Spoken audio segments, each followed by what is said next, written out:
அண்ணா நல்லா இருக்கீங்களா? நல்லா இருக்குங்க சார். இந்த மாதிரி உங்களை பத்தி அந்த அண்ணன் சொல்லியிருந்தாரு, தொழில் இல்லாம கஷ்டப்படுறீங்கன்னு, பார்வை இல்லாம கஷ்டப்படுறீங்க அப்படின்னு. முதல்ல வந்து உங்களை வந்து நேர்ல பாத்துறவங்களுக்கு தான் பாப்பாவை கூப்பிட்டு வச்சேன். பாப்பா என்கிட்ட சொன்னா எங்க அப்பா ஹெல்ப் பண்ணுங்க, அப்பா உதவி பண்ணிடுவோமா? சித்திகாவா? ரித்திகாவா? எத்தனா படிக்கிறீங்க? 2ஆவதா? எப்பயுமே நீ தான் கூட்டிட்டு வருவியா அப்பாவை? வெரி குட், கை கொடு. ஊதுபத்தி வாங்கி கொடுத்துருமா சொந்தமா? சரி சரி, அதான் ஊதுபத்தி வியாபாரம் பண்றீங்க, அதான் தொழில் இல்லாம கஷ்டப்படுறீங்க அப்படின்னு சொன்னாங்க. ஏன்னா சொந்தமா எடுத்து உங்களால பண்ண முடியல? வருமானம் பத்தலைங்க ஐயா, அதனால வந்து சொந்தமா பத்தி எடுக்க முடியல.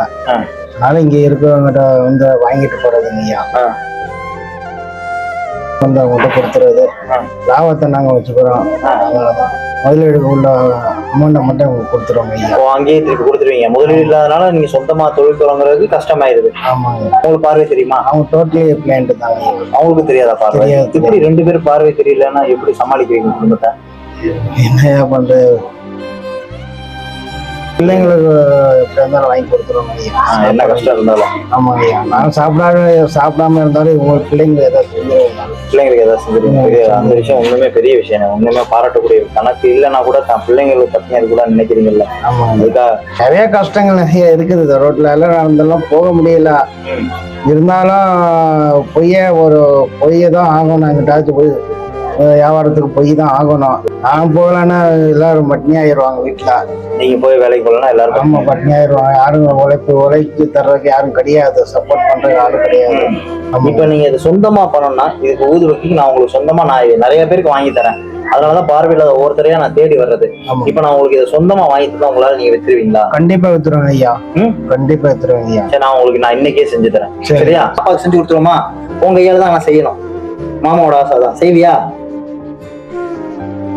உன் கையாலே அப்பாக்கு எடுத்து கொடு. ஊதுபத்தியா வாங்கியாச்சா? அப்பா நல்ல வியாபாரம் பண்ணுங்கன்னு சொல்லு. கை கொடு அப்பாக்கு. இன்னும் ஃபுல்லா சாக்கு ஃபுல்லா எல்லாமே எடுத்துட்டேன். டோட்டலாவே நீங்க என்னென்ன கேட்டீங்களோ எல்லாமே வாங்கியாச்சு. இனிமே இதை வச்சு நீங்க சொந்தமா நீங்க பண்றீங்க. 2 பிள்ளைகளுக்காக நீங்க ஓடுறீங்க. குடும்ப சுமையை தூக்கிட்டு சுமக்குறீங்கல்ல, அதுல என்னால முடிஞ்ச ஒரு உதவி இது. எதை நினைச்சு கவலையோ வேதனையோ படாதீங்க. நான் என்னால முடிஞ்ச சப்போர்ட் எப்பயும் பண்ணுவேன். கவலையே படாதீங்க. பிள்ளைங்க நல்லா படிக்கணும். சரியா? ஓகே, நல்லா படிச்சு அப்பாவை பாத்துக்குவியா? ஆனா நீ பிள்ளைங்க படிக்க பத்தி கவலைப்படாதீங்க. என்ன ஃபீஸ் எப்பனாலும் நீங்க என்கிட்ட சொல்லுங்க, நான் செய்றேன். சரியா? இதை ஒரு கடையா மாத்திரம் எப்படிங்கிறது நானே உங்களுக்கு ஐடியா தரேன். நல்லா வீங்க. இதை வர லாபத்தை எடுத்து வைங்க. தனியா முதல்ல எடுத்து வைங்க, லாபத்தை தனியா எடுத்து வைங்க. லாபத்தை மட்டும் செலவு பண்ணுங்க. அடுத்து இதை எப்படி கடையா மாத்தணுங்கிறது எல்லா ஸ்டெப்பும் நான் உங்களுக்கு பண்ணி தரேன். இந்த வித்தியாசத்துல ஸ்நாக்ஸ் இருக்கு, உனக்கு தான். சாப்பிடு. ஓகே, உடனே ஜெயிச்சிட முடியாது. கஷ்டங்கள் வரும். அந்த கஷ்டனால என்கிட்ட சொல்லுங்க, திருப்பி நான் பாத்துக்கிறேன். சரியா? தைரியமா போங்க. All the best.